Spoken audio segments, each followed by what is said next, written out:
సంగక్షేమమే నా ప్రాణమాయనా, నీ ప్రేమే నన్ను ఆదరించేను, నీ ప్రేమే నన్ను ఆదరించేను, నీ ప్రేమే నన్ను ఆదరించేను.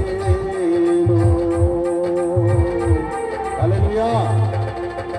మంచిది. దైవ గ్రంథముల నుంచి ద్వితీయోపదేశ కాండము 23వ అధ్యాయము. దైవ గ్రంథముల నుంచి ఒకసారి మనం చూద్దాం.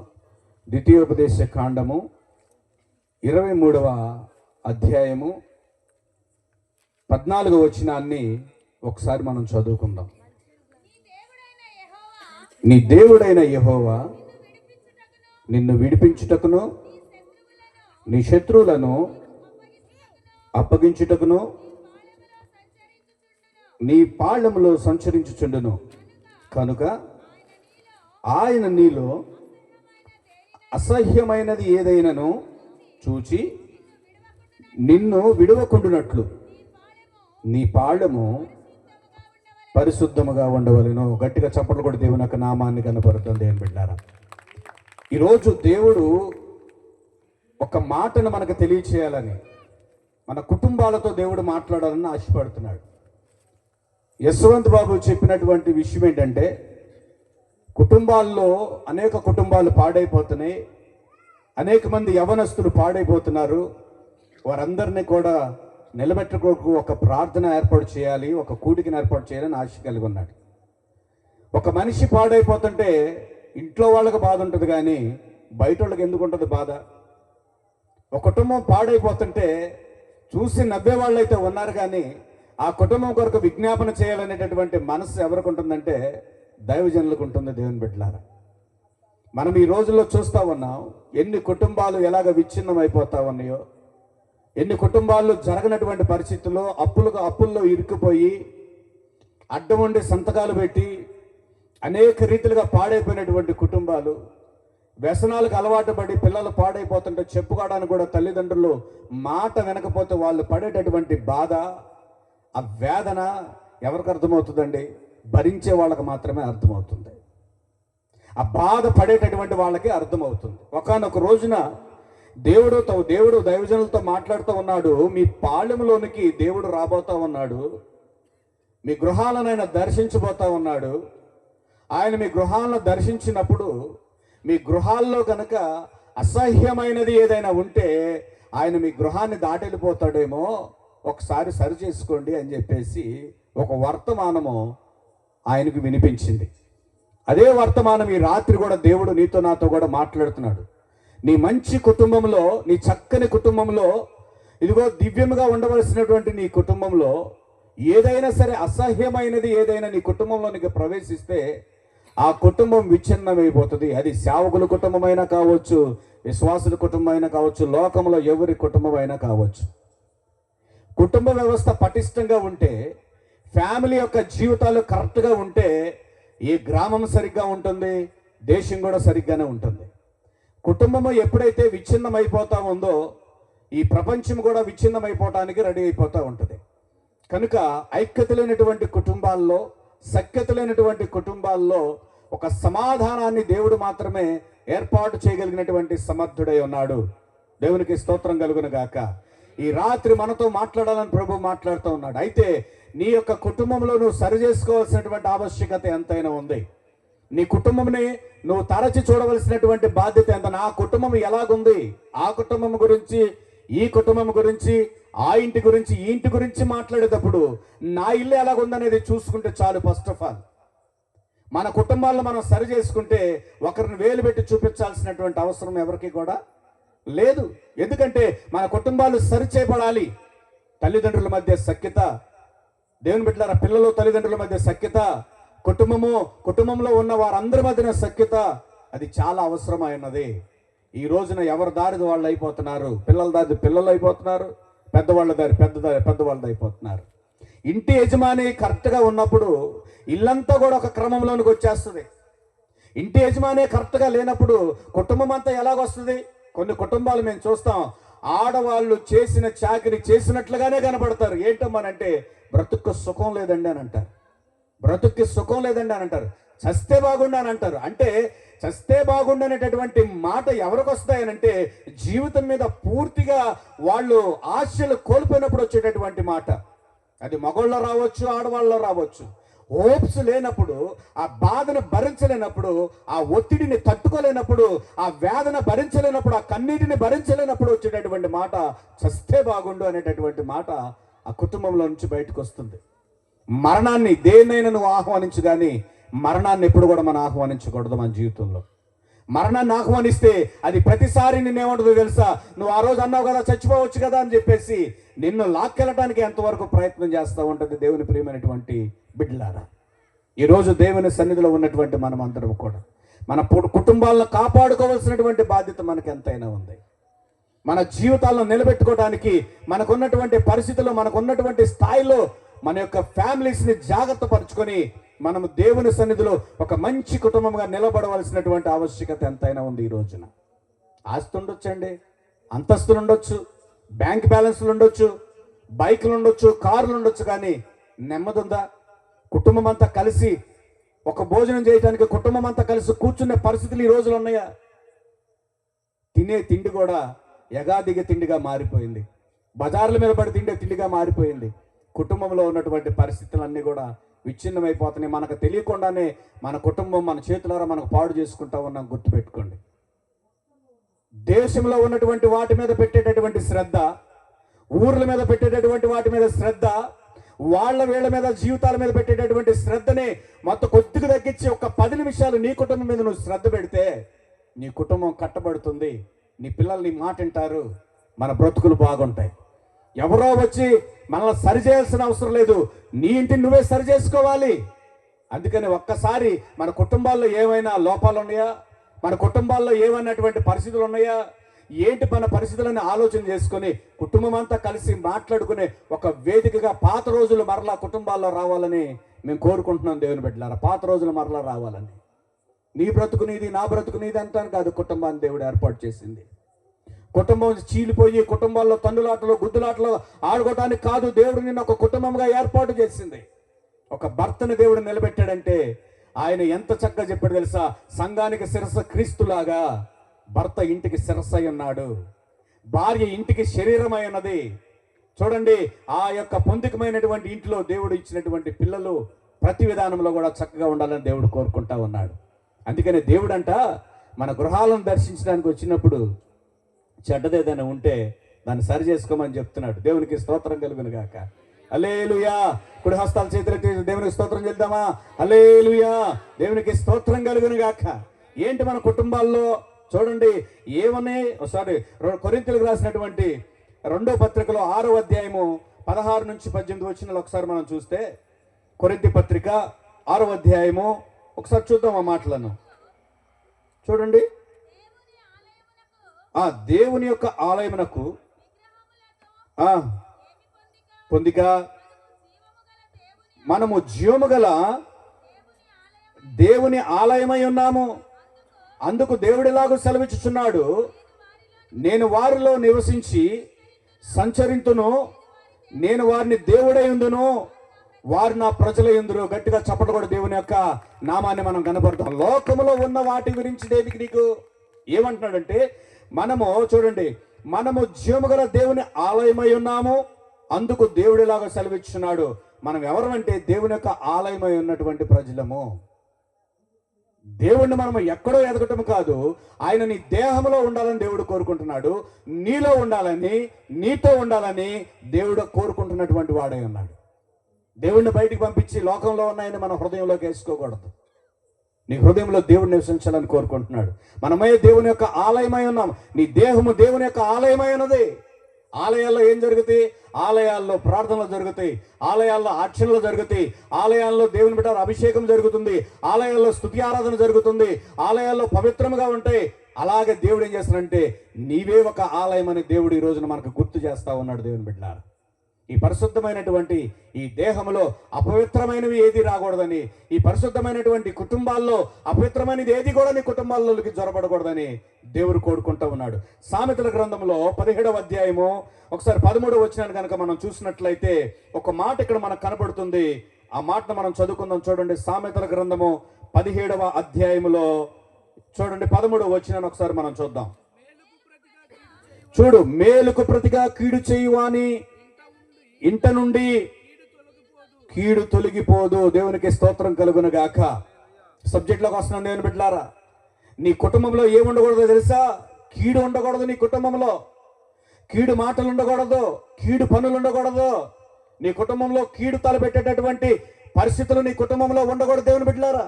అది దేవుడు కోరుకుంటున్నాడు. మన కుటుంబాల్లో కీడు ఏలుబాటు చేయకూడదు. నీ కుటుంబాల్లో మేలు ఏలుబాటు చేయాలి. ఆమెన్ చెప్పండి అందరూ కూడా. ఆమెన్. నీ కుటుంబాల్లో మేలు జరగాలి, నీ ఫ్యామిలీ లైఫ్లో మేలు జరగాలి. కీడు కాదు నీకు ఉండాల్సింది. కీడుని ఎప్పుడు కూడా ఇంట్లోనికి ఆహ్వానించకూడదండి. ఏంటి కీడు?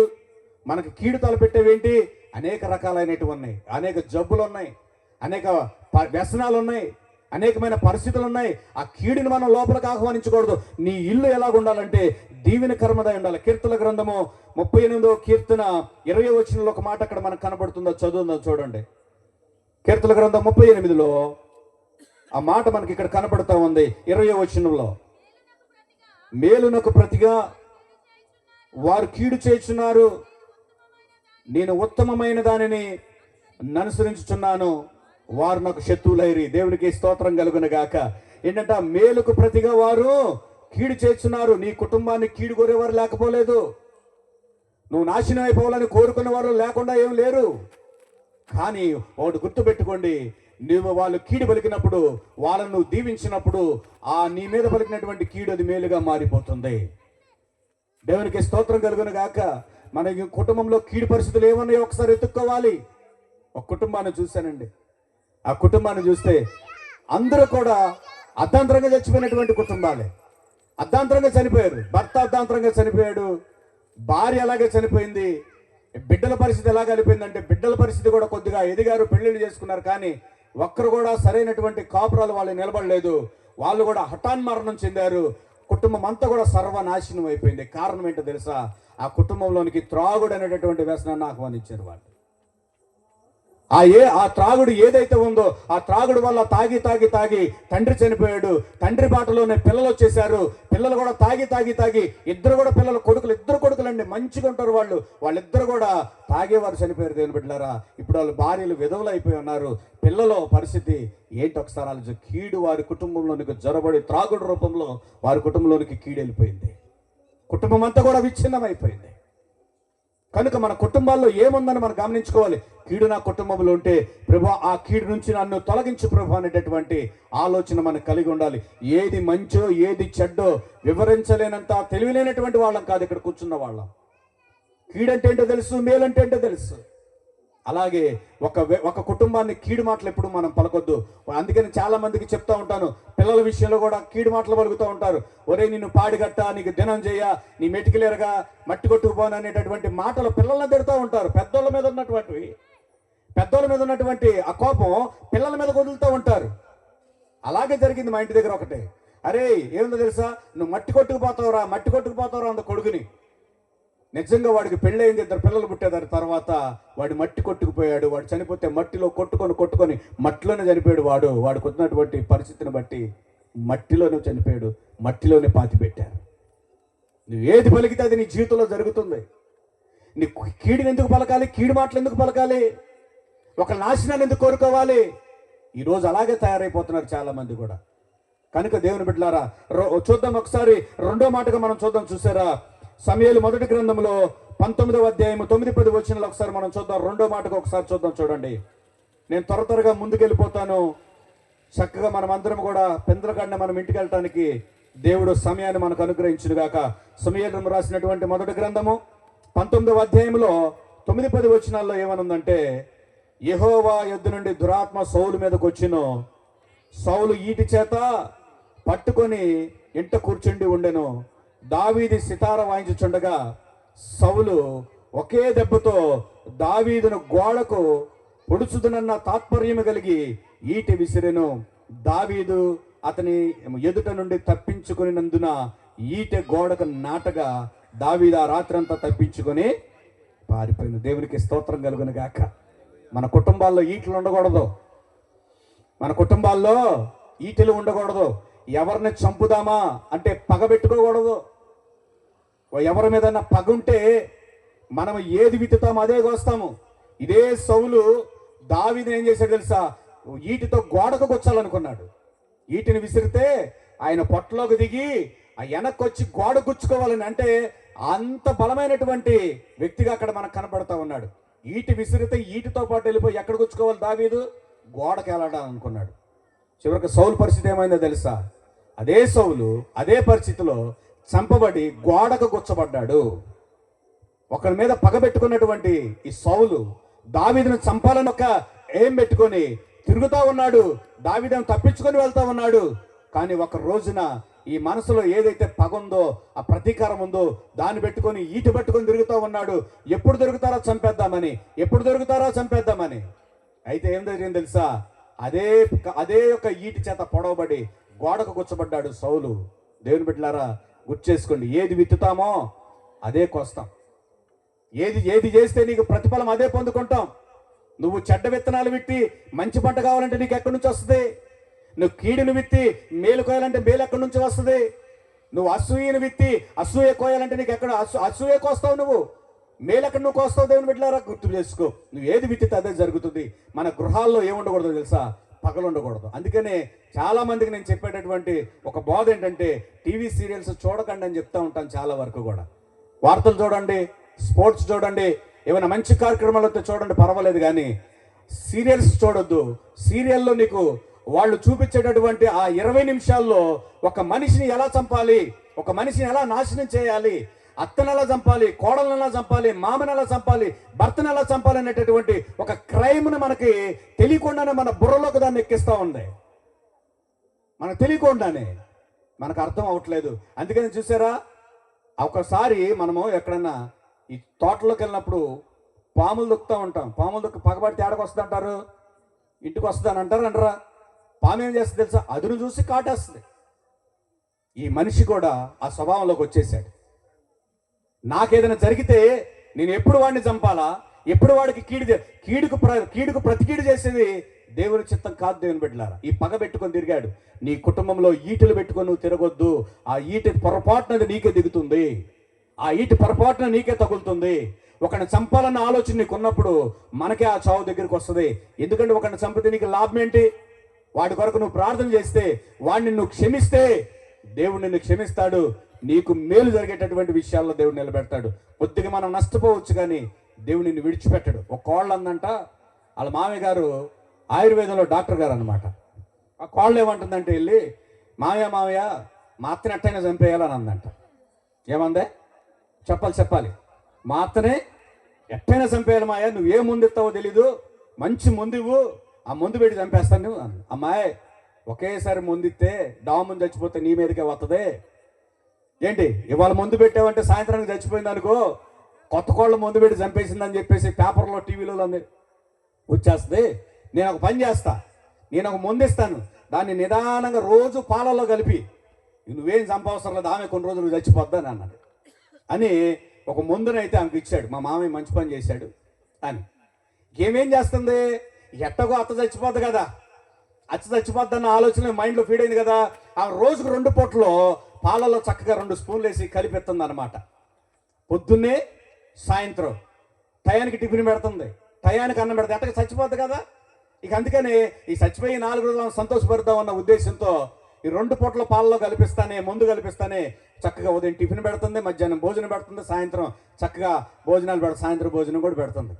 ఇలా 15 రోజులు అవుతుంటే ఈ 15 రోజులకి అత్తలో ఒక మార్పు వచ్చింది. ఏమొచ్చిందంటే, నేను ఎంతకాలం నా కోడలని నేను ఎంత పీడిచ్చాను, కూర్చుంటే తిట్టా, నుంచుంటే తిట్టా, మాట్లాడితే తిట్టా, కదిలితే తిట్టాను, ఎంత దుర్మార్గురాలను నేను.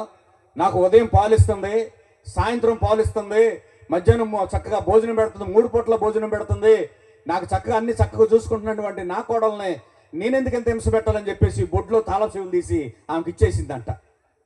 బొడ్లో తాళం చెవులు తీసి, అమ్మాయి అన్ని నువ్వే చూసుకోమ్మా, ఇక నీ ముసలిదాన్ని నువ్వే చూసుకో, నేను చచ్చిపోతాను కదా ఎప్పటికైనా అని అంటుందంట. ఈ మాట వినగానే ఆమెకు లోపల బాధ కలగటం మొదలుపెట్టింది. 15 రోజులకి ఎంత మార్పు అత్తలో చూసేపటికే ఈమెకు కంగారు పుట్టిపోయింది. నేను ఇచ్చే ముందు ఒక నెలకు చచ్చిపోద్దామో నేను కంగారు పడి గబా వాళ్ళ మామయ్య దగ్గర పరిగెట్టుకుంటూ వెళ్ళి అడిగిందంట, మాయ ఆ ముందుకు ఏదన్నా విరుగుడు లేదమ్మా, ఈ విరుగుడు లేదాక ఆమె చచ్చిపోవటమే అంటున్నాడంట. అంటే కాళ్ళు పట్టుకుంటాను మాయా, మత్త సాగకూడదు, మత్త బతకాలి, ఆమె చాలా మంచిది, తాళం శైలి ఇచ్చేసింది నాకు, నన్ను తిడతలేదు మాయా, ఎట్టగొట్ట విరుగుడు ముందు మాయా అని అడుగుతుందంట. అడిగితే అప్పుడు చెప్పాడంట, అమ్మాయి నువ్వు చంపాలనే పగ నీలో ఉంది, అది నీకు తగ్గాలి అని అంటే ఆమె నువ్వు బతికించుకోవాలని నేను మంచి మందులే ఇచ్చాను, ఆమెకు మేలైనటువంటి మందులు ఇచ్చాను, ఆమె చచ్చిపోదు, మీరిద్దరు చక్కగా ఉండంటే ఆ రోజు నుంచి అత్త కోడలు ఎలాగ ఉన్నారు తెలుసా? తల్లి కూతురులాగా ఉన్నారు. గట్టిగా చెప్పలు కూడా దేవునికి నామాన్ని కనపడతాం. తల్లి కూతురులాగా ఉన్నారు. కారణం ఏంటో తెలుసా? ఒకరినొకరు అర్థం చేసుకున్నారు. ఎవరి పని వాళ్ళు చేస్తే కుటుంబాల్లో గొడవలు ఎందుకు ఉంటాయండి? ఈటిలు ఎందుకు ఉంటాయి? ఈటిల్ లాంటి మాటలు, బాకులు లాంటి మాటలు, కత్తులు లాంటి మాటలు, బ్లేడ్ కూడా అంత షార్ప్గా తగదు మనం మాట్లాడే మాటకి. దేవుని బిడ్డలారా గుర్తుపెట్టుకోండి, మన కుటుంబాల్లో కీడు ఉండకూడదు, మన కుటుంబాల్లో ఈటెలు ఉండకూడదు. చూడండి ఎస్తేరు గ్రంథంలో 7వ అధ్యాయము 9వ వచనం ఒకసారి మనం చూద్దాం. చూడండి ఎస్తేరు గ్రంథము 7వ అధ్యాయము 9వ వచనం ఒకసారి మనం చూద్దాం. దేవుని బిడ్డలారా చూస్తారు ఒకసారి ఆ మాటని? దేవునికి స్తోత్రం కలుగును గాక. ఈరోజు దేవుడు మనతో మాట్లాడును గాక. హల్లెలూయా. 9వ వచనం చూద్దాం. రాజముందర నుండి షండులలో అద్బోనా ఏలినవాడా చెత్తగించుము, రాజు మేలు కొరకు మాట్లాడిన మొర్దెకైని ఉరితీటకు హామాను చేయించిన 50 మూరల ఎత్తుగల ఉరికొయ్య హామాను ఇంటి ఎదుట నాటబడి ఉన్నదనగా రాజు దాని మీద వానినే ఉరి తీయడమని ఆజ్ఞ ఇచ్చాడంట. దేవునికి స్తోత్రం కలుగును గాక. ఏం జరిగిందో తెలుసా? కుటుంబాల్లో ఏముండకూడదు?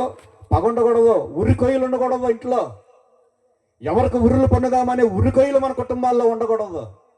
ఒకవేళ అలా ఉందంటే ఆ ఉరి వారి మీదకే వస్తుంది. ఇక్కడ ఏం చేశాడంటే మొర్దెకై అనేటటువంటి వాణిని ఉరి తీయడానికి హామాను అనేటటువంటి వ్యక్తి ఏం చేశాడు తెలుసా? 50 మూరల ఎత్తులో ఉరికొయ్యని తయారు చేసి పెట్టాడు. ఏంటి కారణం అని అంటే ఒకటే ఒక చిన్న కారణం. ఈ హామాను వెళ్తా ఉంటుంటే ఇదిగో ఈ మొర్దెకై అంట నమస్కారం పెట్టలేదంట, మోకాళ్ళు వేసి నమస్కారం పెట్టలేదని ఆయన మీద ఏం పెట్టుకున్నాడు తెలుసా? పగ పెట్టుకున్నాడు. ఈరోజు ఫంక్షన్లో పిల్లకపోయినా పగలు పెట్టుకునేటటువంటి వాళ్ళు ఉన్నారు. పెట్టుకోకండి, పగలొద్దు మనకి. పగలతో జీవించకూడదు. ఆ పగ వల్ల బీపీలు పెరుగుతాయి, షుగర్లు పెరుగుతాయి, బ్లడ్ ప్రెషర్లు పెరుగుతాయి, హార్ట్ అటాక్లు పెరుగుతాయి. ఇవన్నీ అవసరమా మనకి? స్వచ్ఛమైనటువంటి ఒక మనసు కలిగి దేవుని సన్నిధిలో మనం ఉండాలి. అయితే ఇక్కడ చెప్తున్న మాట ఏంటంటే ఉరి కొయ్యలు మన కుటుంబాల్లో ఉండకూడదు. చివరికి అదే ఉరి కొయ్య మనకి ఊరవుతుందేమో. దేవునికి స్తోత్రం కలుగును గాక. మన కుటుంబాలు దీవెనకరంగా ఉండాలండి. మన కుటుంబాలు ఆశీర్వాదకరంగా ఉండాలి. మీ పిల్లలతో మాట్లాడండి. మీ పిల్లలను దగ్గర కూర్చోబెట్టుకోండి. వాళ్ళ పిచ్చోళ్ళలాగా వదిలిపెట్టమాకండి. వాళ్ళకు ఫోన్లు ఇచ్చేశారు, వాళ్ళు పిచ్చోళ్ళు అయిపోయారు. వీడియో గేమ్స్ ఆడతారు, ఫ్రీ ఫైర్లు ఆడతారు, డబ్బులు గేమ్లు ఆడతారు. ఈ మధ్యకాలంలో ఈ దరిద్రం ఎంతగా పెరిగిపోయిందంటే ఆడవాళ్ళకు కూడా ఈ దరిద్రం అబ్బేసింది. మగవాళ్ళు అనుకుంటే మగవాళ్ళు పాడయ్యారనుకుంటే ఆడవాళ్ళు కూడా అబ్బేసింది. ఇక్కడ మా తమ్ముడు కూర్చున్నాడు, అనియా 8 లక్షలు పోగొట్టుకుంది అనియా మా యొక్క ఒక ఎంప్లాయ్ అని చెప్పాడు. ఏంటి నాన్న ఏం జరిగిందనంటే బెట్టింగ్ గేమ్స్ ఆడి 8 లక్షలు పోగొట్టుకొని ఇల్లు వాకిళ్ళు అమ్ముకొని చచ్చిపోదామని ఊరేసుకోబోయింది. ఇంట్లో భర్తకు తెలియకుండా అప్పులు చేయకండి. భర్తకు తెలిస్తే మళ్ళీ ఆయన అరుస్తాడేమోనని చెప్పేసి మళ్ళీ ఊరు పెట్టుకోవడానికో రైల్వే ట్రాక్లో, నదులో, వాగులో చూసుకోవద్దు. ఏదన్నా ఉంటే మాట్లాడుకుంటే పని అయిపోతుంది. మన కుటుంబాల్లో ఊరులు ఉండకూడదండి. మన కుటుంబాల్లో ఊరులు ఉండకూడదు. మనకు కావాల్సినంతే మన బడ్జెట్ని మనం బెత్తాయించుకోవాలి. మనకు కావాల్సిన, మనకు వచ్చిందంతా, మన రాబడంతా, మనం తినేదంతా, మనం ఉండేదంతా, మనమెంతా, మనం బ్రతికెంతనే ఒక్కసారి ఆలోచించుకుంటే ప్రతి కుటుంబం కూడా ఆశ కలిగినటువంటి ప్రాణాన్ని తృప్తిపరిచేటటువంటి దేవుడే ఉన్నాడు మన దేవుడు. ఒక్క ఆలోచన చేసుకుంటే చాలు. ఎప్పుడు కష్టాలు వస్తాయి తెలుసా? మనకు మించిన దాన్ని మనం చేసినప్పుడే. వాళ్ళకున్నది వీళ్ళకున్నదని మనం కూడా తెచ్చుకోవాలని పరిగెట్టినప్పుడే కుటుంబాలు పారయ్యేది. వాళ్ళకున్నదే మనకున్నదే మనకు లేదు, ఇదిగో చూడు వాళ్ళకున్నది మనం తెచ్చుకోవాలి అని అంటే మన కుటుంబాలే పాడైపోతాయి. దేవుని బిడ్డ దేవుడు ఇచ్చే రోజు నీకు ఇస్తాడు. పట్టెడు అన్నం హాయిగా తిని ఫ్యాన్ కింద పడుకుంటే చాలు. ఏం కావాలి మనకి? 3 పొద్దుల ఆహారము, కుటుంబంలో నెమ్మది, ఇంకా అంతకంటే ఇంకేం కావాలి? ఏం సంపాదిస్తాం? ఎందాక పరిగెడతాం? దేవుని బిడ్డలారా గుర్తుపెట్టుకోండి, మన కుటుంబాల్లో ఊరి కొయ్యలు ఉండకూడదు, ఊరి మన కుటుంబాల్లో ఉండకూడదు. అట్లాంటి పరిస్థితులు కానీ, అట్లాంటి ఆలోచనలు కానీ, అట్లాంటి తలంపులు కానీ ఉండకూడదు. చాలామంది చిన్న ప్రాబ్లంకి చనిపోవటానికి, ఉరి పెట్టుకోవడానికి ప్రయత్నాలు చేస్తూ ఉన్నారు. అపవాది తంత్రం అదంతా కూడా. అపవాది తంత్రాలకు మనం లొంగకూడదు. సేవకులు సైతం అటువంటి పరిస్థితుల్లోకి వెళ్ళిపోతూ ఉన్నారు. సేవ కూడా, అయ్యా మీ అందరూ కూడా చెప్తున్నాను, మన స్థాయిలో మనకి ఎంత ఉంటే అంత సేవ చేయండి, అంతే. మనకి బెత్తిడంటే బెత్తిడి సేవ చేయండి. దేవుడు మనల్ని కొట్టడు, మనల్ని తిట్టడు. దానికోసం ఈరోజు ఈ మీటింగ్ పెట్టినప్పుడు కూడా చాలాసార్లు యశ్వంత్ అన్న, జాగ్రత్త యశ్వంత్, అప్పులు పడకూడదు మనం, జాగ్రత్త యశ్వంత్, ఎవరు మనకేనంటే ఆయన నేను నా మితంగానే చేసుకుంటాను అయ్యగారు అని చెప్పేసాడు. ఆ మాట మన సేవ ఎంత ఉందో, మన సేవ పరిధి ఎంత ఉందో అంతవరకే చేద్దాం మనం. మనకు అంతకు మించి దేవుడు మనల్ని కొట్టడు, మనల్ని తిట్టడు. మన సేవ పరిధిలోనే మనం ముందుకెళ్దాం, హ్యాపీగా ఉందాం. వాడు సూట్ వేసుకున్నాడని మనకు సూట్ వద్దు, వాడి కారు ఉందని మనకు కారు వద్దు, ఏసీ చర్చ్ ఉందని మనకు ఏసీ చర్చ్ వద్దు. దేవుణ్ణి ఆరాధించుకోవటానికి చిన్న స్థలం ఉంటే చాలు. దేవునికి స్తోత్రం కలుగును గాక. డంపింగ్ యార్డ్లో సేవ ప్రారంభించినటువంటి స్థానంలో పట్టగొంటానికి కూడా డబ్బులు లేనటువంటి పరిస్థితుల్లో డంపులు దొరికిపోయిన చిరిగిపోయినటువంటి ఒక ఇట్లాంటి బ్యానర్ తీసుకొచ్చి పోలవరం కాలంలో గుంజి ఆరబెట్టి వేసుకుని ప్రారంభించినటువంటి పరిచర్య 4 లక్షల రూపాయలు చర్చి కట్టాము. అక్కడ ఎవరి దగ్గర చేజాపలేదు. దేవుడు అవసరం అనుకుంటే ఇస్తాడండి. ఒక చిన్న లాజిక్ నేను చెప్తాను. పిల్లలకి పెళ్ళి ఎప్పుడు చేయాలో తల్లిదండ్రులకు తెలియదా? పిల్లలకి పెళ్లి వయసు వచ్చిన తర్వాత తల్లిదండ్రులు పెళ్లి చేయాలన్న ఆలోచన వస్తుందా రాదా? వచ్చింది, బాధ్యత మనకు అర్థమవుతూ ఉంటుంది. అలాగే సేవకుడికి కూడా నా కుమారుడు ఎదుగుతున్నాడంటే ఆయనకి ఎప్పుడేది ఇవ్వాలో నా దేవుడికి తెలుసు. మందిరం ఇవ్వాలంటే మందిరం ఇస్తాడు. ఇదే పరిచర్యలో జరుగుతున్నప్పుడు సురేష్ అన్న మేము కలిసిన తర్వాత సురేష్ అన్న చాలాసార్లు నన్ను ఏమన్నాడు తెలుసా? అన్నాడు, అది తమ్ముడు ఏంటన్నా ఇంత చక్కగా పరిచర్య చేస్తున్నావు, సంఘం లేదా నీకు అని అంటే, వస్తుందని సంఘం అంటే మరి సంఘాన్ని కాపాడుకోగలిగే క్యాపబిలిటీ నాకుంటే దేవుడు సంఘాన్ని నాకు ఇస్తాడు. ఇదే మాట్లాడుకున్నాం మేము. ఇంత విశ్వాసం నీకు ఉంది కనుక ఆయన ఏమన్నాడంటే, దేవుడు అన్నం మెతుకులన్నీ ఏరి ఒక ముద్దగా చేసి ముద్ద నీ పళ్ళులో పెడతాడు పో అని అన్నాడు. ఒకసారి మేము అంత విశ్వాసంగా మాట్లాడుకుంటాం. అలాగే కూర్చబడినటువంటి సంఘం అంతా కూడా కలిసి ఒక్క సంఘం ఒక్కచోటే దేవుడు సంఘాన్ని అప్పచెప్పాడు. ఎతకల సంఘం కోసం అటు ఇటు పరిగెట్లా, దేవుడు ఇస్తాడు. ఈరోజు నువ్వు బాధ్యతగా నీ పని నువ్వు చేస్తే, నీ బాధ్యతగా నువ్వు ఉంటే, భార్యగా నీ బాధ్యతలు నువ్వు నెరవేరిస్తే, భర్తగా నీ బాధ్యతలు నువ్వు నెరవేరిస్తే, దేవుడు ఏ సమయంలో ఏది మనకి ఇవ్వాలో అది ఖచ్చితంగా నీకు ఇచ్చి తీరుతాడు. ప్రసంగి గ్రంథంలో 10వ అధ్యాయము 18వ వచనంలో ఒక మాట కనపడుతుంది.